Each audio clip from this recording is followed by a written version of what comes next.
Viva Culture, une émission proposée par l'association Maison de la Culture du Havre et présentée par Isabelle Royer.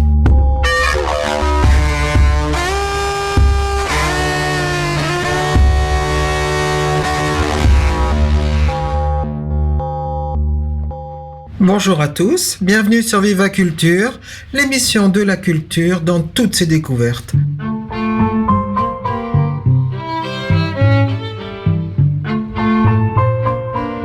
La rubrique des spectateurs.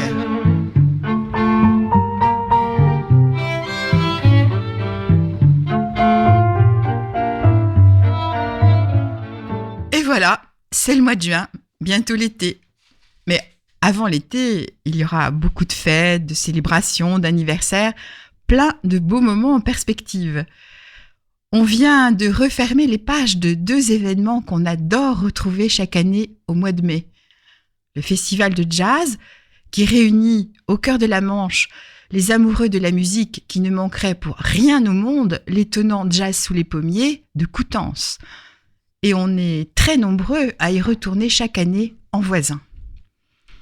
On suit de près aussi un autre événement moins facile d'accès jusqu'à présent, c'est le Festival de Cannes. Pendant 12 jours, les pages people des magazines, comme les articles des journaux consacrés au cinéma, se font l'écho de la montée des marches, des robes les plus sexy aux artistes les plus audacieux. Une bretelle qui glisse sur une épaule, une sandale qui se dégrafe, allume le regard des badauds, comme les scénarios les plus originaux nous font envier ceux qui découvrent sur la croisette les chefs-d'œuvre qu'on ne verra, nous, simples spectateurs, que bien plus tard. On avait attendu 6 mois l'an dernier pour découvrir la Palme d'Or 2018, une affaire de famille. Eh bien, rien de tel cette année. On a assisté en direct à la projection du film de Jim Jarmusch le soir même de l'ouverture, grâce à un partenariat avec de nombreux cinémas. Et le Sirius nous a donc proposé son festival de Cannes en simultané. Mieux encore, 4 autres films se sont retrouvés à l'affiche pendant leur présentation à Cannes, de quoi se croire sur la croisette. Compétition ou hors compétition, on a eu le choix. Sibylle, de Justine Triet, Les plus belles années d'une vie, de Lelouch, Le jeune Ahmed, des frères Dardenne, et Douleur et gloire, d'Almodovar. Et dès la semaine prochaine, Parasite, la Palme d'Or 2019, sera sur nos écrans. À notre tour de découvrir ce thriller social sur la lutte des classes en Corée du Sud, la critique est unanime, le film de Bong Joon-ho est aussi populaire que virtuose. Ah, on a hâte, parce que c'est bien ça le problème. La présentation des films à Cannes attise notre désir de les découvrir à notre tour. Ben oui, pourquoi pas nous ? Eh bien, c'est fait. On peut assouvir notre désir. C'est un peu la vocation du cinéma, disaient d'ailleurs les frères Dardenne en recevant leur prix de la mise en scène. L'eau de consolation, dit certains. Le cinéma, c'est un appel à la vie, un appel à l'émotion, un je ne sais quoi, disait Édouard Baird à la clôture. Parce qu'une vie sans émotion, c'est long, une vie sans désir aussi. Eh bien, des émotions et du désir, il y en a dans Douleur et gloire, l'autofiction de Pedro Almodovar, présentée à Cannes cette année, mais oubliée par le palmarès. Sauf pour le prix du meilleur acteur, attribué à juste titre à Antonio Banderas, extraordinaire double d'Almodovar, à qui il a dédié sa récompense avec beaucoup d'élégance. Dans ce film splendide et fiévreux, ondulant comme les papiers reliures du générique aux couleurs marbrées, éclatantes et mobiles, on suit Salvador, l'artiste désabusé qui a perdu sa raison d'être, faire des films. Plus d'émotion, plus de création. Le cinéaste s'enlise dans la douleur sombre qui paralyse aussi son corps abîmé et vieillissant.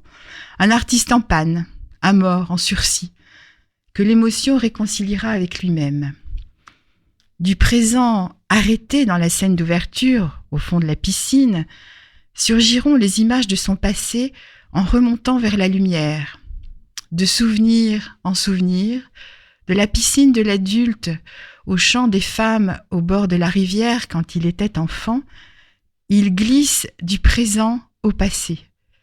Lui, l'artiste qui a vainement tenté, à 60 ans, de réinventer ses émotions en s'initiant à la drogue, les retrouvera intactes et vivantes.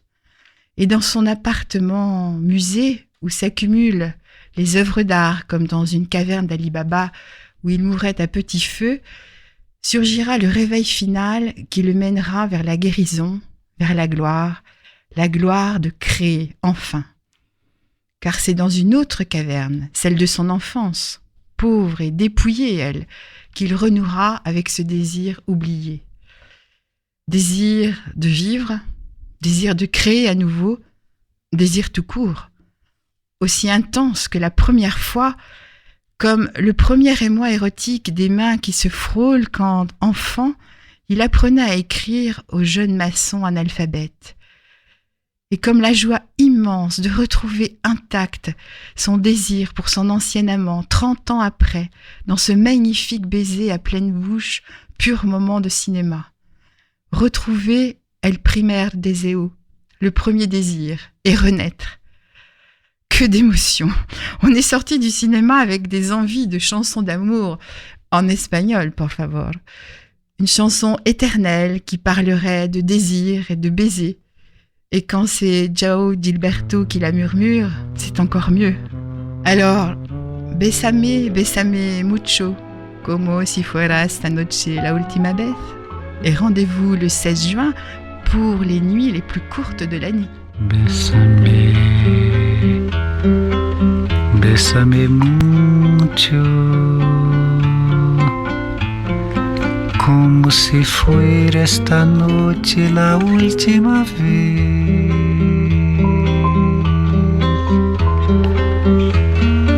Bésame, bésame mucho, que tengo miedo perderte, perderte después. Bésame, bésame mucho, como si fuera esta noche la última vez. Bésame, bésame mucho, que tengo miedo perderte, perderte después. Quiero tenerte muy cerca, mirarme en tus ojos, verte junto a mí. Piensa que tal vez mañana yo estaré lejos, muy lejos de ti. Bésame,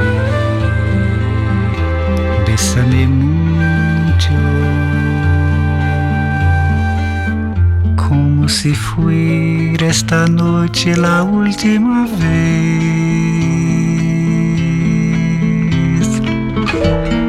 Bésame, bésame mucho, que tengo miedo perderte, perderte después.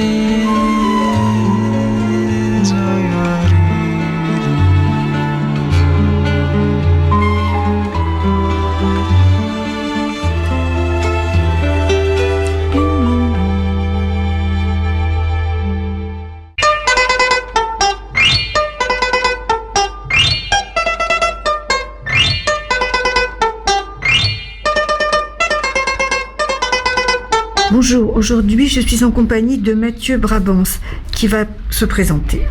Oui, alors moi c'est Mathieu Brabance et je suis comédien, je suis musicien et chanteur.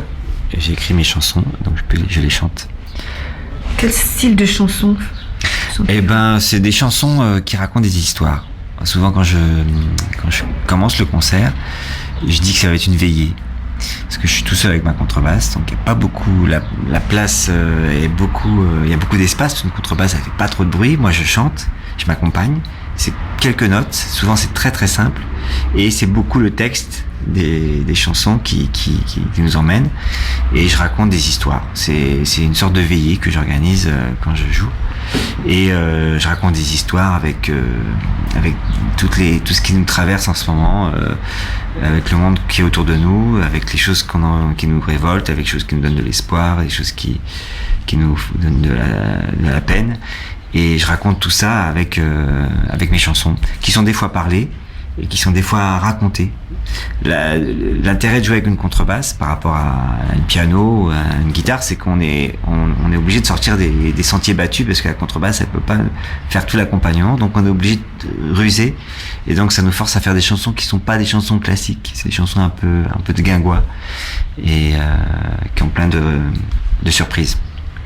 Vous pouvez me donner votre parcours ? Alors moi, j'ai commencé la musique tout petit. J'ai été mordu à l'âge de 7 ans, j'ai commencé le violon, je faisais de la danse, je faisais du théâtre, j'étais hyper dans tous les clubs et toutes les activités que pouvait proposer la ville où j'étais.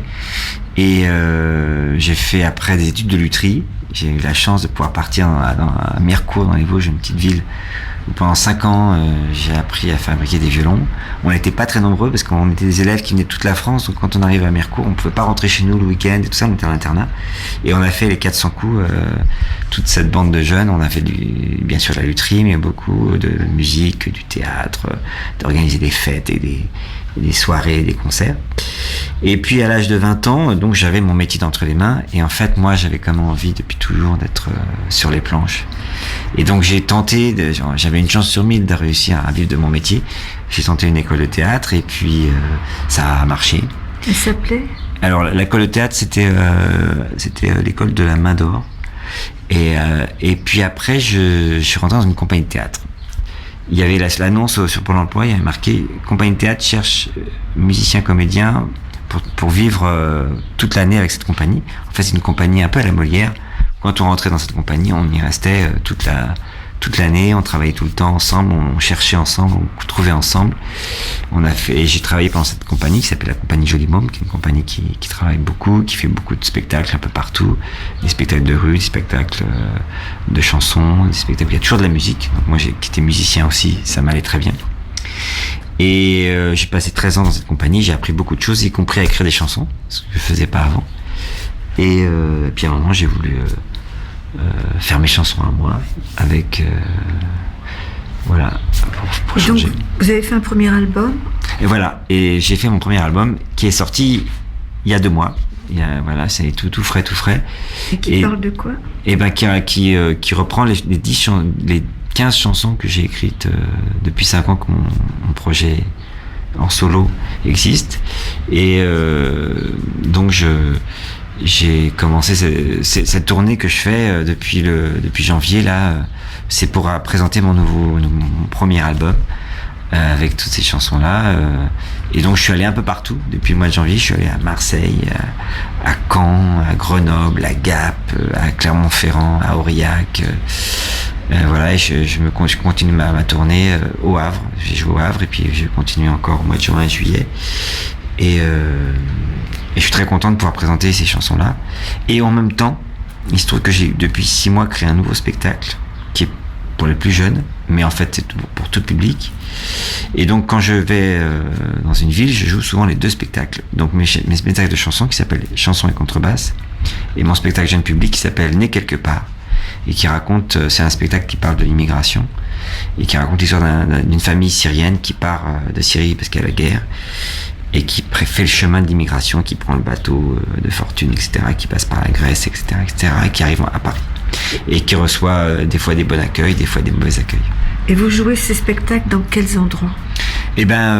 En fait, quand on n'a pas beaucoup de public, il faut aller là où il est. Donc il y a 2 solutions, il y a la rue, ou il y a chez eux. Donc moi, ce que je fais beaucoup, c'est jouer à domicile, dans les salons, dans les jardins, ou dans des petits lieux associatifs où on est un peu comme à la maison. Moi, j'ai joué il y a pas très longtemps au Havre à la Causerie, et c'est une sorte de salon amélioré, salon, petit lieu avec des canapés, quelques lumières et voilà, on fait la soirée comme ça. Et donc les gens viennent sans savoir qui je suis. Hein. Ils viennent parce qu'ils sont en confiance avec le lieu ou quand je suis à domicile parce que c'est le voisin qui m'a fait venir, donc je viens. Et c'est comme ça que je fais découvrir mon travail. Vous m'aviez parlé d'école et de collège aussi. Oui, alors ça c'est avec le spectacle Jeune Public, né quelque part, que j'ai créé avec l'idée de pouvoir jouer beaucoup dans les écoles et les collèges pour parler du problème des migrants aux enfants, pour qu'ils aient un autre son de cloche que celui qu'on entend un peu trop en ce moment à BFM et ailleurs, comme quoi les gens viendraient pour le plaisir, ou qui viendraient pour nous prendre notre travail, alors qu'on sait bien que c'est parce qu'ils n'ont pas le choix. S'ils viennent traverser la mer et puis s'ils viennent dans des conditions aussi difficiles, c'est qu'ils n'ont pas le choix, c'est parce qu'ils sont en danger dans leur pays. Avez-vous des retours avec les enfants? Alors moi, à chaque fois que je fais les représentations, à la suite de la représentation, il y a toujours un débat. C'est pour ça que j'aime bien qu'il n'y ait pas trop d'enfants pendant la séance, donc c'est souvent 2-3 classes. Et très vite, il y a beaucoup de questions qui fusent suite au spectacle. Est-ce que l'histoire elle est vraie? Est-ce que les enfants dans l'histoire, ils sont séparés? Il y en a un qui reste en Syrie, d'autres qui vont à Paris. Est-ce qu'ils vont se rejoindre? Pourquoi il y a la guerre? Quand est-ce qu'il y aura la paix? Et donc ça fait toujours des grands débats. Et puis il y a le spectacle, à la fin du spectacle, il y a une grande carte du bassin méditerranéen qui est affichée derrière moi. Et du coup il y a des enfants qui disent toi tu viens d'où? Moi je viens de Tunisie. Viens nous montrer où est la Tunisie. Moi je viens d'Albanie. Viens nous montrer où est l'Albanie. Et du coup ça valorise aussi le fait que pour venir jusqu'en France, il faut être courageux, il faut être solidaire, il faut être fort. Et donc ça, c'est une vision aussi positive des migrants. Vos prochains rendez-vous? Alors, en juin et juillet, je vais surtout jouer le nez quelque part, le spectacle Jeune Public. Je vais jouer dans de nombreux lieux scolaires. Je vais jouer à Villeneuve-la-Garenne, en région parisienne. Je vais jouer à Châteaudun, dans un collège. Et aussi à Creuilly, je crois. À Creuilly, dans le Calvados. Et puis je vais jouer aussi à La Roche de Rame, c'est dans le 05, donc c'est dans les Hautes-Alpes. Là-haut, ils sont tout près des frontières italiennes. Donc régulièrement, il y a des groupes de militants qui font des maraudes, qui vont essayer de soutenir les migrants qui veulent passer la frontière pour éviter que la police les prenne avant qu'ils arrivent.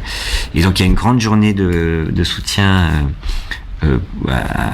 aux associations qui sont là-bas, la journée s'appelle le Grand Appel d'Air, ce sera le 22 juin, toute la journée, près de Briançon.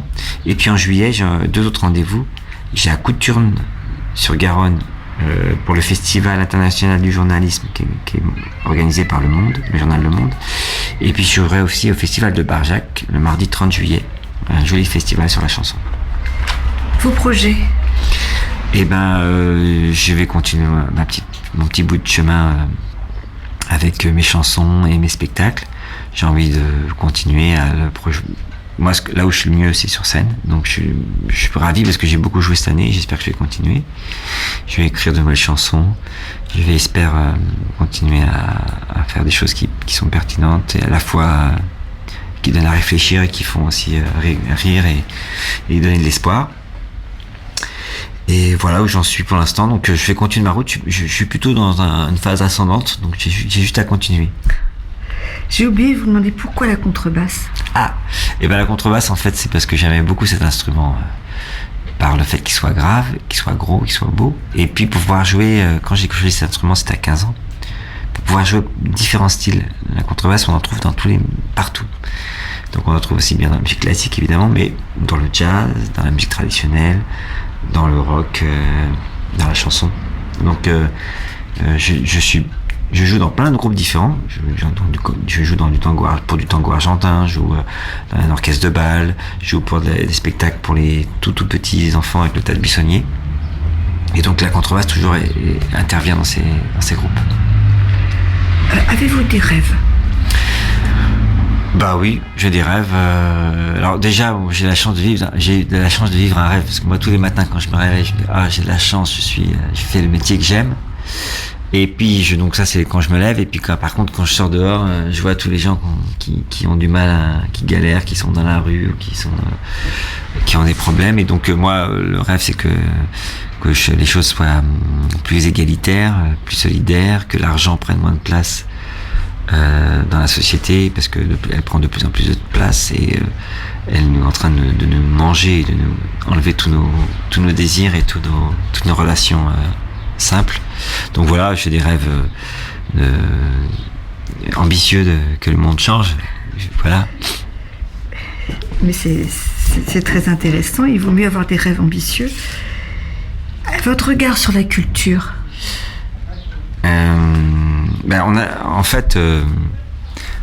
C'est un peu comme quand je vous parlais de l'argent. On est dans un pays où on a plutôt de la chance. On a des services publics qui ont bien fonctionné, on a une santé qui a bien fonctionné, on a un ministère de la Culture qui a plutôt été dynamique. Et c'est parce qu'ils ont été si bons qu'on se rend compte qu'il faut qu'on les garde. Et moi, la culture, elle est faite par les gens qui la font, qui la produisent, et puis ceux qui la reçoivent. Et donc, il y en a toujours besoin. Il y en a encore plus besoin quand les choses sont difficiles. Et j'espère que mon métier permet de donner de la force, de donner de l'énergie, de donner à réfléchir, et que les gens, quand ils viennent me voir, ils oublient leurs problèmes et ils oublient pendant un petit temps tout ça, pour justement les affronter d'autant plus quand ils ressortent. Avez-vous un site internet? Ah bah oui, je suis moderne, hein. J'ai tout ce qu'il faut. Hein. Donc j'ai un site internet. Pour le trouver sur internet, c'est facile. Il faut taper mon nom. Donc c'est Mathieu avec un seul T. Et H. Tout attaché, Mathieu Barbance, Barbances. Je suis le seul à s'appeler comme ça, donc vous n'allez pas se tromper. Et j'ai un site internet, j'ai une page Facebook, et voilà quoi. Et c'est mathieuBarbance.org. .org, exactement. Voilà. Écoutez, avez-vous autre chose à ajouter? Non. Je suis ravi de pouvoir être accueilli dans votre radio. Voilà, c'est toujours un plaisir de pouvoir parler de son travail et puis d'être écouté. J'espère que je reviendrai au Havre et qu'on pourra à nouveau se retrouver. J'espère aussi. Je vous remercie, je vous souhaite une bonne soirée. Merci. Il y a le Chédid, le Bastaro, et le Bogart, le Valbuena, le Kassovitz, le Delormeau, et l'Amalric, le Pokora, l'Askeud, le Spinozzi, le Maldaignan et le Grégoire, le Matsapin, le Paul-Henri, et le Demi ou le Ricard. Oui, c'est vrai, nous sommes nombreux, très très nombreux. Oui, c'est vrai, nous sommes des tas. Oui, c'est vrai, nous sommes nombreux, très très nombreux. Oui, c'est vrai, nous sommes des tas.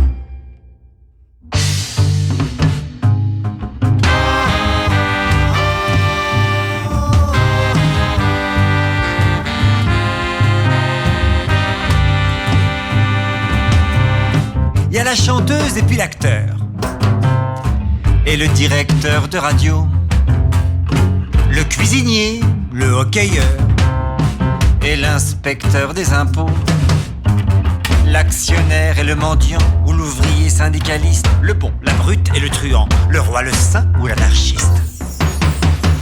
Oui, c'est vrai, nous sommes nombreux, très très nombreux. Oui, c'est vrai, nous sommes des tas. Oui, c'est vrai, nous sommes nombreux, très très nombreux. Oui, c'est vrai, nous sommes des tas. Nous les Mathieu.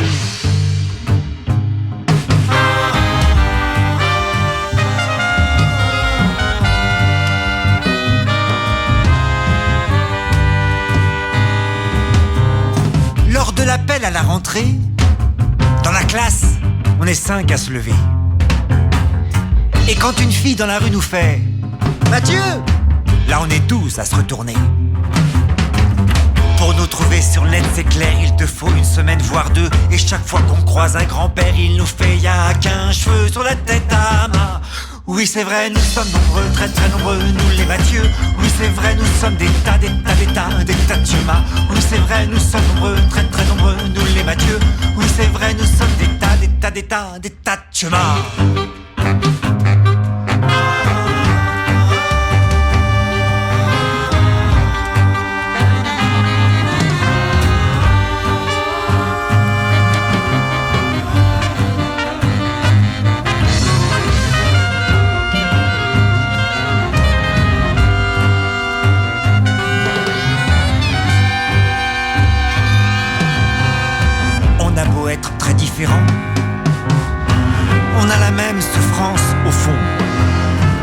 c'est d'avoir tous eu des parents. Prix Nobel d'imagination. Et tout en haut, il y a les miens. Car mon petit frère s'appelle Julien. Oui, c'est vrai, nous sommes nombreux, très très nombreux, nous les Mathieu. Oui, c'est vrai, nous sommes des tas de chemins. Oui, c'est vrai, nous sommes nombreux, très très... J'ai appris que 284 802 Mathieu sont nés depuis l'année 1950. 284 000 802. Ah, Pas mal. quand même. Bon, Et depuis qu'on a commencé ce morceau-là. C'est-à-dire depuis que les gens écoutent, là? Oui, et ben il y en a peut-être un nouveau qui est arrivé. Ah ouais. un ou deux. Ouais. Vous comprenez pas ce qu'ils vont vivre, ces gars-là. Bon. Oui, c'est vrai, nous sommes nombreux, très très nombreux, nous les Mathieu. Oui, c'est vrai, nous sommes des tas de chemins. Au milieu de tous ces Mathieu, dans mon malheur, j'ai de la chance. Je l'ai trouvé, ma différence. Je suis l'unique Mathieu Barbance.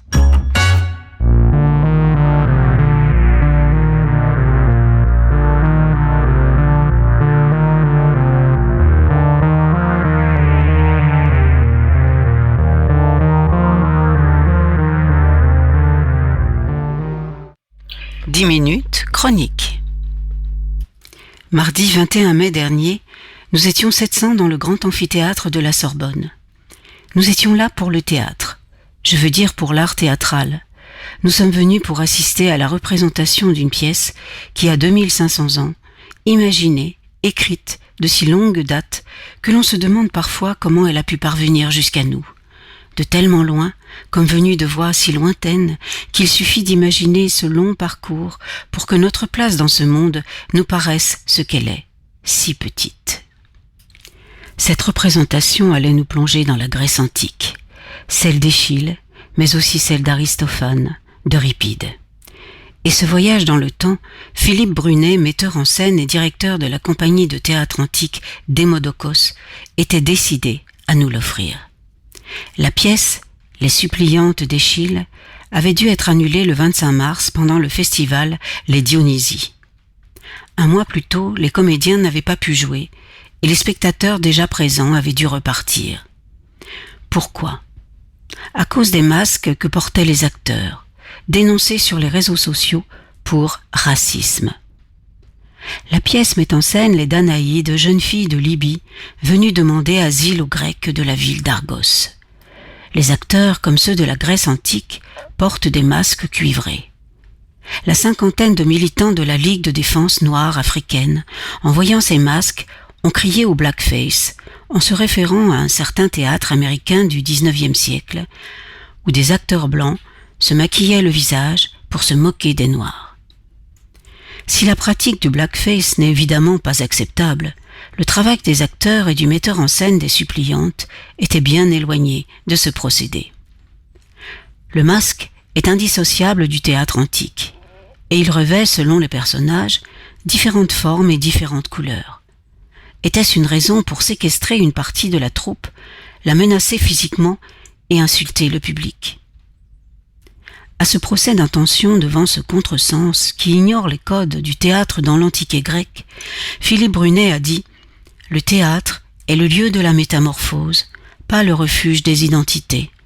L'acteur, sur une scène, joue à être un autre, devant une réunion de gens qui jouent à le prendre pour un autre. » Philippe Brunet et sa troupe n'ont pas cédé, puisqu'un mois plus tard, le grand amphithéâtre de la Sorbonne bruissait des conversations avant la représentation, dans une ambiance calme, sereine et heureuse.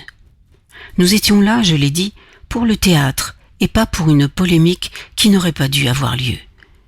Décor simple, sur un plateau quasiment nu, une estrade, entourée de 2 panneaux, représentant l'un un paysage montagneux, surplombant la mer, l'autre des colonnades.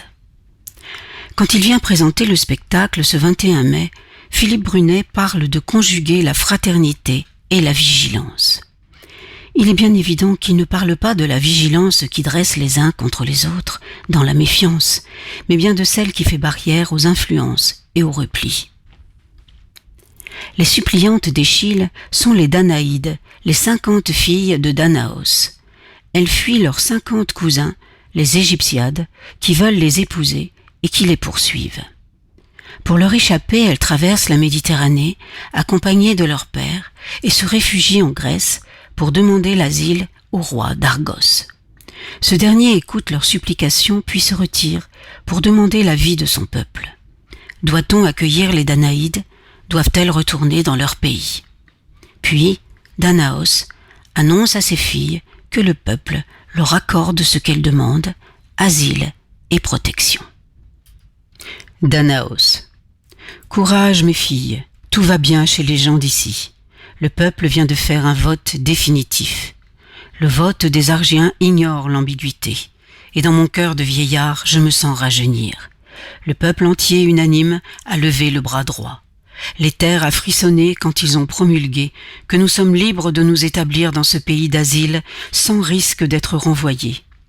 Personne parmi les habitants ou les arrivants ne nous saisira jamais, et si l'on nous contraint, les habitants qui nous refuseront leur secours seront privés de droits et livrés à l'exil. C'est alors que les navires des 50 cousins, les Égyptiades, apparaissent sur la mer. Ils vont accoster. Danaos surveille la mer et s'inquiète. Je vois un navire aisé à reconnaître. On distingue bien le gréement de sa voile et les pontons du vaisseau, et la proue qui par devant jette un œil sur le chemin, pour ses ennemis un peu trop dociles aux injonctions du gouvernail, qui de l'arrière dirige tout. On distingue des hommes d'équipage à la noire peau, bien visible, qui se détachent sur les drapés blancs, puis le reste de la flotte et l'entière armada, bien nette, et la nef de tête, près du littoral, bordant sa voile, lance sa rame avec vigueur. Les émissaires des Égyptiades arrivent. Ils menacent le roi de lui déclarer la guerre s'il accueille les Danaïdes. Mais ce dernier répond qu'elles sont libres de vivre où elles veulent et qu'elles peuvent rester à Argos. Les émissaires répondent en termes brutaux. « Oust, oust, en felouque de tous vos pieds, sinon, rasez cheveux, tatoués et du sang plein, du carnage ont fait sauter les têtes. » Les émissaires finalement se retirent, non sans avoir lancé cette menace au roi. « Tu viens de soulever le germe d'un conflit, puissent les mâles sur les femmes l'emporter. » Le roi prend la parole et s'adresse aux Danaïdes. « Quant à vous toutes, avec vos suivantes, reprenez courage, entrez dans notre cité bien protégée, enclose dans le lourd artifice de ses remparts. L'État possède de nombreuses maisonnées. » La pièce se termine par un chant d'espoir. Et que le bonheur s'en suive au nom des Olympiens.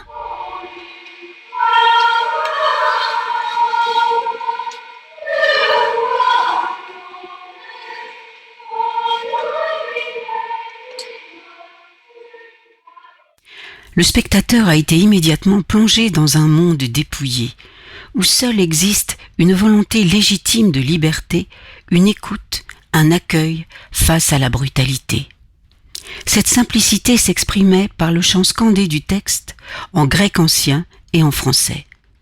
L'alternance des déclarations d'une seule voix par les jeunes filles et les réponses pondérées de Danaos et du roi berçaient la tragédie. Était-ce utile de comprendre chaque mot de ce que les Danaïdes clamaient? Était-ce indispensable de tout saisir de chaque phrase des discours du roi d'Argos ou de Danaos? Les menaces inarticulées des émissaires furieux avaient-elles besoin d'une traduction? Je dirais non.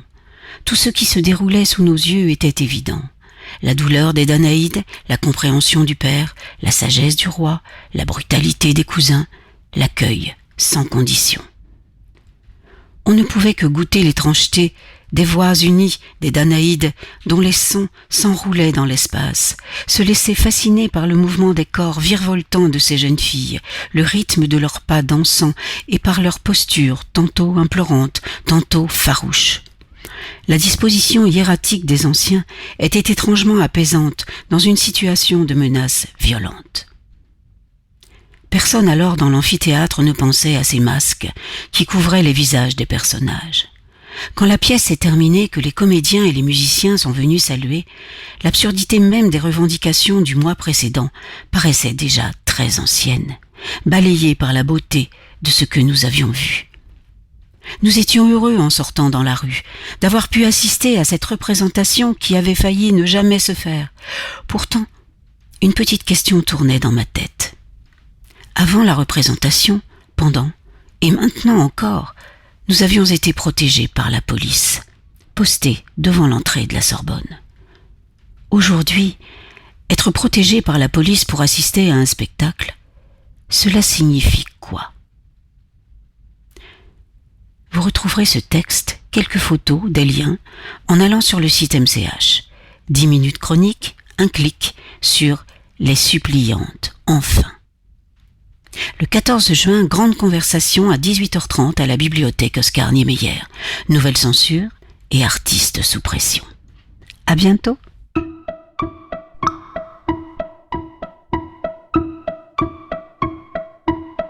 Caroline, bonjour. Bonjour Isabelle et bienvenue au fil des pages. Merci. Alors cette semaine, un conseil ou plutôt une invitation. Je vous invite à venir vendredi soir à 18h30 rencontrer Corinne Royer qui a écrit un très joli et intéressant roman à la rentrée là en janvier qui s'appelle Ce qui nous revient, dans lequel elle réhabilite Marthe Gauthier qui était cette chercheuse qui a découvert la trisomie 21 et dont la recherche a été volée par le docteur Lejeune, célèbre pour d'autres choses moins éloquentes. Et là, à travers ce livre-là, c'est très ingénieux et très subtil. Elle va nous faire vivre l'histoire d'une jeune fille qui va rencontrer Marthe Gauthier pour des raisons que je vous cacherai pour le moment, mais c'est très bien fait et c'est important que Marthe Gauthier soit de nouveau reconnue et qu'on célèbre sa découverte. Alors, rendez-vous vendredi. C'est ça, je vous attends vendredi à 18h30. 18h30 Au 80 rue Paul Doumer. Voilà. Merci Caroline. Merci Isabelle. C'est la fin de Viva Culture. À bientôt. Bonne semaine.